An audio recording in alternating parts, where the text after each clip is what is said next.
Sweat Equity Podcast and Streaming Show. We're back. We are. You're back. Yeah. You went to Tahiti. You got a tan. I mean, a month is a long time in Tahiti, man. Yeah, I can't wait to tell me about all the lady boys. We're the number one comedy business podcast in the world. What? You like how I talked over that so you couldn't get in? Yeah. Doesn't bother me none. Hey, man, if you Tahitian, baby. if you like this show, Vibes. minus Eric's hiatus, spread the word because we're on Apple Podcasts, Spotify, our YouTube channel. We need those subs, as the kids call it. Oh, yeah. That's what they're talking about? Yeah, not sandwiches, man. Oh. Subscribers. This episode of Sweat Equity is sponsored by Zupyak, the first search optimized AI writer. I use it. I'm not only promoting it, I'm a member as well. Yeah. It's the first AI That's writer. bad joke. Look, writing content blows, but you don't want it. Try it, though. You don't want it to read like a foreign exchange student. That's how a lot of chatgpt and the other ones work. This one's simple. You get in and out, baby. Go to Zupyak.com. That's ZUPYAK.com. Enter the promo code SWEAT and get the hookup. Holler if you hear me. That's Zupyak, ZUPYAK.com. And if you want some hookups from Squarespace, CallRail, or LinkedIn Premium, those links will be in the episode description. No, okay, not too bad. Yeah, not too bad. Not too shabby. Good. Let's get it going. Howdy toddy! It's called Sweat Equity.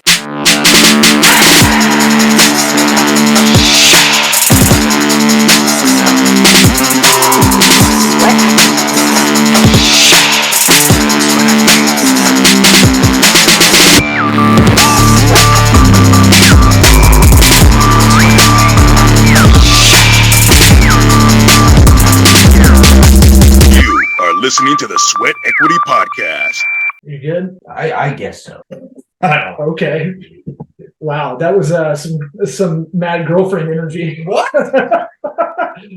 I guess we're okay. I'm insecure about the software, okay? Well, this is recorded on Zoom, so worst case scenario, right? Yeah. Yep. Sure. All these record our parts in case they get messed up. No faith in me. I don't know what's going on. Probably wise. I don't know what's going on either.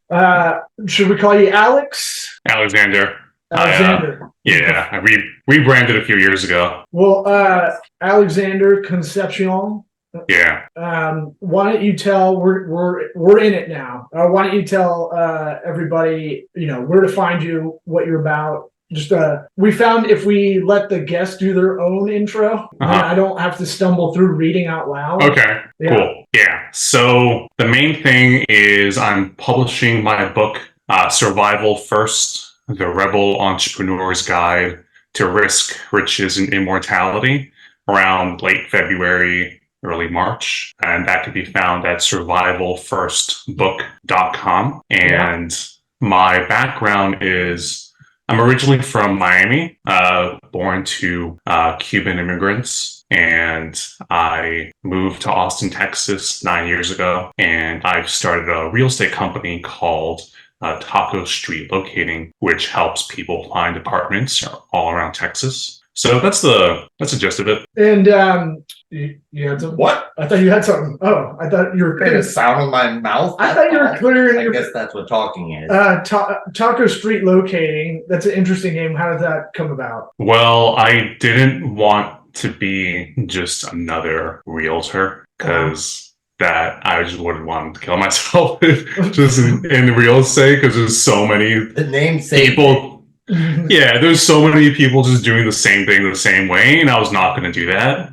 And I just thought it would be ridiculous to take like street tacos, invert the name to Taco Street, and turn that into the name of a real estate company. It was funny and absurd and ridiculous, so I went with it. It's got sticking power, and you're sticking with the theme of keeping Austin weird. That's aligned with that. I thought there was a real Taco Street in Austin. That's what I assumed. If you've been to Austin, you would conclude that every street is Taco Street. Right. So it makes sense given the context. Yeah. I'm loyal to Torchy's, I think is Here we go. the one that I like the best out there. But I haven't been there in, 10 years. So Really? You talk about it like you were just there last week. Well, I almost moved there. I almost moved to Austin. couple times. Thought I'd just give you a segue to talk about it more. And I used to really love it. My friends that are there now are saying it's good for realtors, for like yourself. Yeah. But it's like it's a city that is over capacity, I guess, and as you get closer to downtown, because it's all like centralized or something. I wouldn't say that, because here they're building. So my niche is apartment complexes, and I help people find places to rent. Yeah. And they are building them so fast. It's insane how I've been in this business for like 6 years, and yeah, I've had a ton of people move here from all the places you'd expect. But yeah, they actually are building a ton of new inventory, which is good for pricing. It's good for me. It's good for the people getting reasonable rents, reasonably close to downtown. Yeah, some people are going to complain, but I think it's pretty well balanced right now. It's an interesting study, I guess. It's a small city that is booming from being a blue city in a red state. In some instances, a lot of tech companies. Well, a lot of tech companies moved there. A lot of the comedy kind of capital now, because there's 7 full-time clubs in a city that has 1.5 million, something like that. Yeah, so it's just an interesting kind of Sim City study. If you're cool like that and played Sim City, It's real city. Yeah, I would even go as far to say that there's like a renaissance happening here. Yeah. Just in terms of the people that are coming here and the energy they're bringing in terms of entrepreneurial energy, but at the same time wanting to not be your hyper growth venture backed startup bazillionaire. The people here are generally down to earth, super friendly, and they're coming for that. But so many people I work with, they're just coming here to do something new, become themselves, and bring a lot of energy to the table that is this city. And it's really exciting. You have kind of a quiet energy, a very calculated, it seems almost, pressurized energy. Mm-hmm. Yeah. You can get those people that are like, hustle culture people. Yeah. And that's usually not a fan of those. That's what I was thinking of when I was like, No. who are the annoying entrepreneur? Oh, those guys. Yeah, there's a lot of Yeah. them. Talk about. The Gary V wannabes. Right. Oh my God. No. Yeah. That exists here in a small dose, but at least I'm biased based on the ecosystem of people that I have, are people that have their own businesses. They don't want to be in the corporate world, but they also want to be happy, healthy people. And a business is just part of their lives rather than the whole thing. Well, yeah, I'm definitely someone that gets like that energy by osmosis by being around those kind of people. But before we get into like the entrepreneurship aspect in your book, we have 2 questions we want to ask you. Did you listen to the podcast before coming on? Yes. Okay. That's why I'm wearing a Flamingo shirt. Okay. I was going to say, he's wearing a Flamingo jacket. Oh, dude. Yeah. That's weird. I didn't tell him about the email you sent yesterday that you had it on, ready to go. Yeah. So that's just weird. Oh, that is super weird. Yeah. This I would have promised the Tims. Anybody who's watching this episode. It's after midnight. You can eat donuts now. That's a real inside joke. I know, but it made you laugh. We went to a gay New Year's Eve party, and Eric was wearing this coat that he's donning very, what would you say? That's Pitbull energy. Yes. Oh, thank you. Yes. Dale, all that. There. I'm from Miami. I know. I recognize this energy very, very clearly. Yeah. I did not. The necklace. Okay, so I'm wearing this. The part you're wearing like a brooch. I got to keep the super shiny necklace. This was given to me at the party, but the deal was I had to wear it on the podcast in order to keep it. So I'm keeping my promise. Yeah. Well, I'm sure they don't listen. I'm sure this is not the podcast. For yeah. But the other question we want to ask you is, what advice would you give your 13-year-old self? To listen to yourself, to listen to myself. I was a very sensitive kid, but very non-expressive. And I would feel a lot, but not really know how to understand what I'm feeling or connecting to what I'm feeling. And a lot of the traps I kind of fell into between then and now are consequences of me not listening to myself. And pretty much all the good things in my life right now are largely consequences of me listening to not just my head, but the deeper sense inside of me. And yeah, that's what I would say. Can you give us like an example? Because a lot of people will say, I need to listen to myself, but it's kind of what we pride ourselves on this show is kind of drilling down on some of these bigger, broader kind of, I don't know, motivational, inspirational things, and kind of,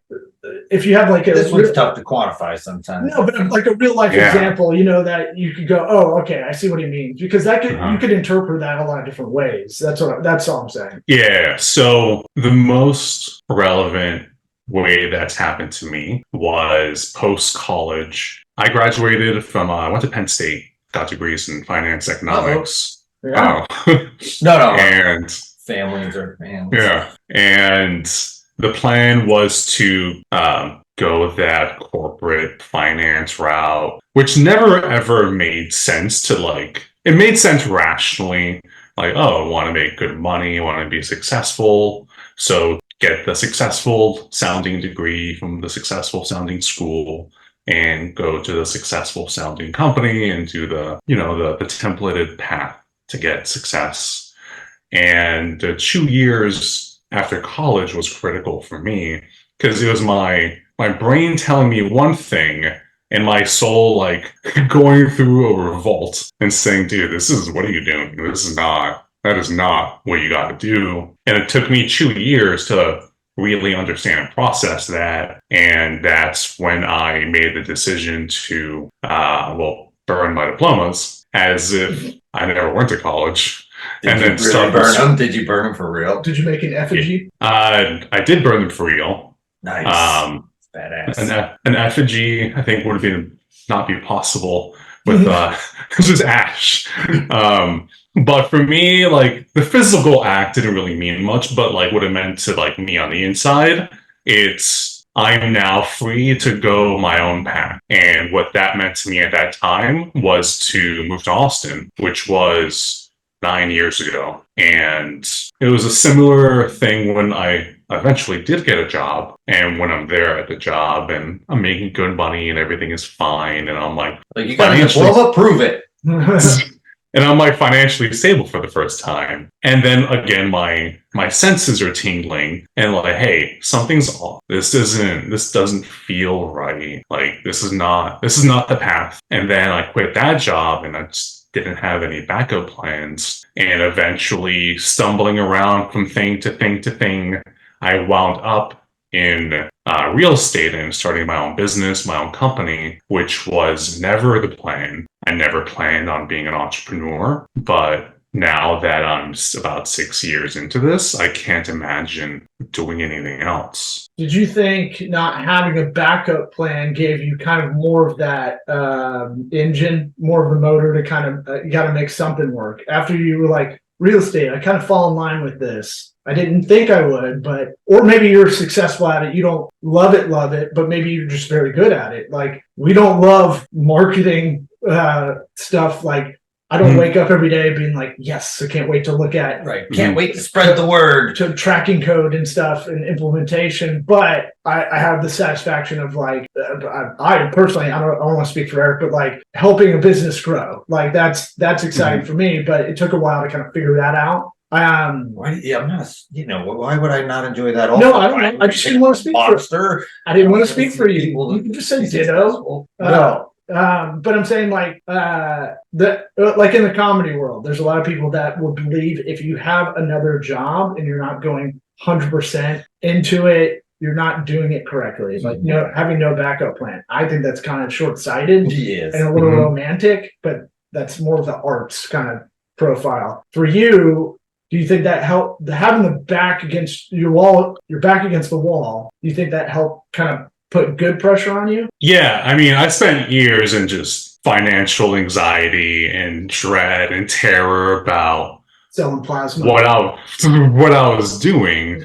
I went broke I had to ask my dad for rent money for like 3 months back to back to back. And that's when I started doing this niche of apartment locating that I thought was only going to be a thing for like a few months until I found a real job. But what I always sensed throughout the entire time is I've got to do something that my senses connect to. And although the actual niche of apartment locating, it's like marginally interesting. The business side, it's really simple. It's not like a super fascinating business. It's really straightforward. But where I did find connection was the excitement of going from totally broke to not totally broke and doing all these things from the marketing and lead gen and building stacks of technology and developing processes and systems. I really liked that part. And that's where a lot of the energy came from, was kind of building this business kind of from scratch. And what I always think about is, where is the energy coming from? And part of the energy was the excitement of being not broke and running away from that kind of financially desperate state, and the energy of building something new and discovering new things about myself. Yeah, so that made it really exciting. And then doing it on my terms, controlling my time, controlling when I worked, where I worked from, and really, for the first time in my life, having that kind of sovereignty with financial stability was amazing. Well, this is your first book, right? Yes. Survival First, the Rebel Entrepreneur's Guide to Risk, Riches, and Immortality. Oh, this is why I can't read out loud. But I'm very interested in the risk part because it's one of my favorite board games. But not only that, I've never played Risk. It's so much fun. I'll fuck you up in Risk, dude. I'll fuck your world I up. got the fucking Hasbro Xbox package. I have it on ready to go. Bro, you probably get Australian shit. You take Australia, Yeah. I don't get your nerd jokes. You don't know risk strategy then. Yeah. Everybody, common strategies to get Australia. Not a risk. And you got, it's really South America. Mm-hmm. That's the way to do it. It's got a chess kind of strategy to it. But I would say risk is something I feel like kind of like I heard talk recently about how we don't understand how to read a lot of just statistics in general, and I think that kind of is under the umbrella of risk. I don't think we as a whole, I'm just speaking Americans really, assess risk properly in a lot of ways. On the business side, I think it becomes a thing where people don't take 10 minutes a lot of the time to think about the risk of what they're doing. And you can get so busy in the entrepreneurial kind of mode that you might not ever kind of do some basic analysis, even if it's just sitting down, right? And putting a cost benefit together. Right. What if they just want to listen to themselves, trust their gut? What are your from somebody? What are your thoughts on risk as a whole in business, being an entrepreneur? Yeah. So the reason the book is called Survival First is the fact that most of us entrepreneurs don't make it. Most creators don't make it. Just most of us don't make it. And most people just never talk about why. And I wanted to understand what's the difference between a business that survives and a business that doesn't. And then I got to the entrepreneur. And what I realized is that ultimately survival is a choice. And it sounds like a weird way of framing it, but no one is forcing you guys to do your business.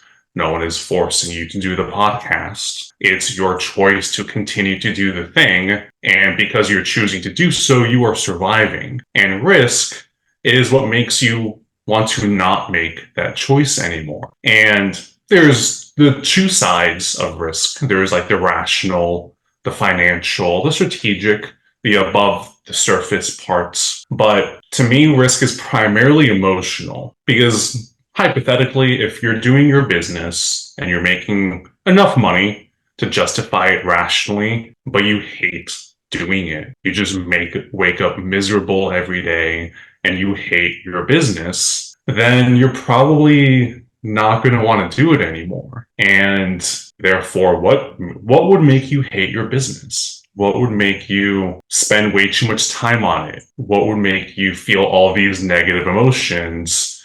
What would bring you to the point where you're like, this isn't worth it anymore? So it's looking at both the rational and the financial, but in the frame of this book, it's primarily emotional. And it's where does the energy come from? Because if the energy to continue running the business isn't there anymore, then you're not going to do it anymore. You talk in a solo entrepreneur, in the startup, like either breaking away from the corporate thing like you were talking about, or that going on your own is a lot of questioning thyself a lot. Yeah. Is that kind of what you're getting to? Yeah, that's part of it. Like for me in my business, the reason I keep doing it is the money is pretty good and it opens up a lot of opportunities for my lifestyle because it gives me a lot of free time. But if my business didn't make enough money, if I just hated my business, then I would probably shut down the business and get a job. And it's all about what makes me want to choose to continue being an entrepreneur. It's funny, people see the getting a full-time job that you get paid every month or every 2 weeks or whatever. You got your benefits package. They see that as no risk, right? Once they get it. Right. And ask them the same thing on their deathbed. Well, yeah. And then so in their head, it becomes like, should I do this venture or should I go for the less risky thing? But the problem with that is they don't think about what can happen with that day job, because you can get chicken for externalities that have nothing to do with your performance, right? And so they never go like one layer deeper to go like, well, is getting a full-time job at a company, is that risky in itself? Because it is, but you never assess it that way. Yeah, well, just from an objective standpoint, having one source of income that's 100% of your income is just not safe. Maybe it's stable for a while, but you go from 100% of your income to zero, just flip of a switch and you're done. And someone else has control over that switch that is your income. So depends on the profession you're in, but by and large, yeah, it's out of your hands. No, and if they find out you have a second gig that's kind of related to what you do there, right? You might, you don't think 24/7 about our company, right? They don't like that so much. I've had instances where I was interviewing, they're like, so you do this stand-up comedy thing at night? I'm like, yeah, it's at night. It has nothing to do with this day job. And they're like, you gotta stop. Yeah, we don't think that's good. I'm like, you can't. We've seen you got me for 40. You can't. Well, that's another story. But that now we're starting to sound like Thanksgiving with my family. Oh, but like, get a real job, by the way. But they're like, oh, God, now you sound like my ex-wife. I'm like, who else can I do? What other impressions do I do? Who other close to me has hated on what I've been doing? But it's one of those things. I love everything you do. Thanks. But it's one of those things where, now I lost my train of thought. You got a compliment. Yeah, I know. So part of what it's not just a necklace joke earlier on you. So it's not just like the single source of income that someone else controls. That's the problem. It's the deeper psychic crisis of being on the wrong path for a really long time. So the way I ultimately frame it in the book is as a relationship, and we are in relationships with our businesses in the same way other people are relationships with other people, and we're also relationships with our jobs. And in that frame, if you're in a relationship that you're like, this kind of sucks, and you just keep doing that relationship for 5-10 years in the future, and the deeper you get, the harder it is to untangle. And then you wind up like deep into the future, and you're like, what have I done with my life? That's the real risk for me. That's what I was sensing when I was 22, 23 was, I know if I go down this path, I'm going to wake up one day realizing, what have I done? And I'm like, nope, I'm not taking that risk. I'm going to take a different risk. So a lot of the things I've done that may seem on paper like brave are me just being more terrified of the alternative. So you asked about like the putting my back against the wall. Like, yeah, I did that, but it was also knowing that there's someone else's path that I could walk that would maybe give me some financial security, but would lead me to this deep existential dread, which I was just not going to do. Or I was going to go down my own path, and whatever was going to happen was going to be mine, and I was going to make it. And that was the only thing that made sense and still makes sense to me now. For those listening that want to go do their own thing, one thing a lot of people get nervous about is competition going into doing their own business. Why isn't competition real? So one of the chapters in the book is competitive risk. And I argue that competition is not real because we are never playing the same game against someone else. Like, competition is like chess or football. Or We're risk. playing, Or the game of risk. You're right, the game of risk. You're playing the same game with the same set of rules directly against someone else. And that is never, ever, ever the case in business. What we're doing instead is we're all playing different games next to each other. And what happens, like in the context of this podcast right now, whoever's listening is making the choice to listen to this instead of listening to something else. And we thank you so much for listening while you're jogging. Yeah. So the risk to you guys isn't that you're beaten by a different podcast. It's that the listener chooses to do anything else. So the way I frame it in that chapter, it's not competitive risk, it's replacement risk. And the problem with competition as a frame is that it puts your focus on other businesses like you. So you wind up becoming just like everyone else. Basically a commodity. That's where you have everyone who's like real estate agents. They're all doing the same thing, just like each other. They look the same way, they act the same way, they market the same way. They're doing all the same things. And when you realize that's almost all businesses operate. It's everyone is pretty much copycatting everyone else. And they're using the frame of competition, which leads to copycatting. But with the replacement frame, it's how do you become irreplaceable? And that's part of the reason I have a taco-themed real estate company, because it stands out. It does not fit in. And it's also a more optimistic frame with which to think about business, because a lot of small people starting off, they're thinking, how can I compete against Amazon or Google or blah, blah, blah, insert big company? You can't, and if you try, you're going to lose. Because you can't do what they do, but the inverse is also true.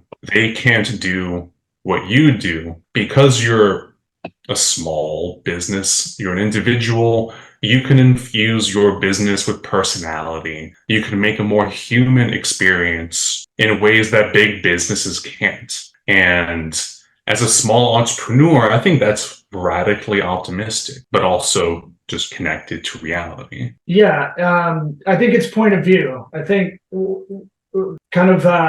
think you can look at it in defeatist way, right? Mm-hmm. And go, well, I want to sell books online, but I can't compete with Amazon. And well, that's a bad one. I'm giving an example, but you never look at it from the inverse, which is right. Total. I'm your local bookstore. Come on down, have a cup of coffee with me or some shit. And the total area market you might have is right. The Tam, Tom, and Sam. The whole kind of what is the total market that is out there. Mm-hmm. Right. It's almost infinite. It depends. Yeah. I mean, but I think it's perspective of just about how you look at it. Like you can hate on yourself and the idea and what you're doing. And that probably is a deeper subconscious thing that you don't believe in yourself to do it. Or you can take that information as, and still be optimistic on there's still a market for me to have a slice in it. Yeah. The thing like coffee shops, most people,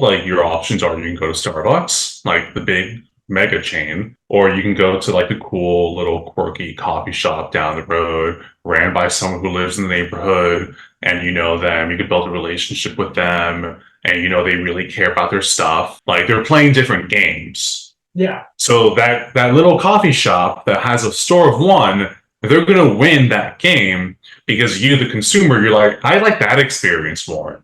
It's it's more human. It's more, that's what people want. The coffee doesn't. It's taste they want more. They want to feel Right. Feel good. They want an emotional reaction. Yeah, and that's the giant exodus of the corporate world that we're seeing. It's that people want to get away from this basically dehumanized way of making money and take sovereignty over the way they make money, which is sovereignty over your life. And to me, the optimistic thing is like, yeah, if you put your human energy into the business, it's going to stand out because there's no one like you. And that's the fun part. Like, I've done that with my business. Like, my business has a ton of my personality infused in it, and bigger businesses can't do that. Right. No, totally agree. Yeah. Well, I just want to point out real quick, besides the both of us wearing flamingos, what did I tell you I was going to make you for dinner? tacos. Nice. So weird. Man, we really sound I'm like a just couple. saying it's weird. I'm not making Well, when's the book come out? Do you know? You have a drop date? Oh man, planning late February, early March. We've already uploaded the audiobook, which takes about 5 weeks. But yeah, it's that's the window. All right. Well, let us know. We'll throw it out there in future episodes. Thanks for coming on. Appreciate your time and you guys synchronizing your flamingos without knowing it. Yeah, thanks for having me on. You telepathically, sir. Mm-hmm. All right, buddy. See ya. See ya.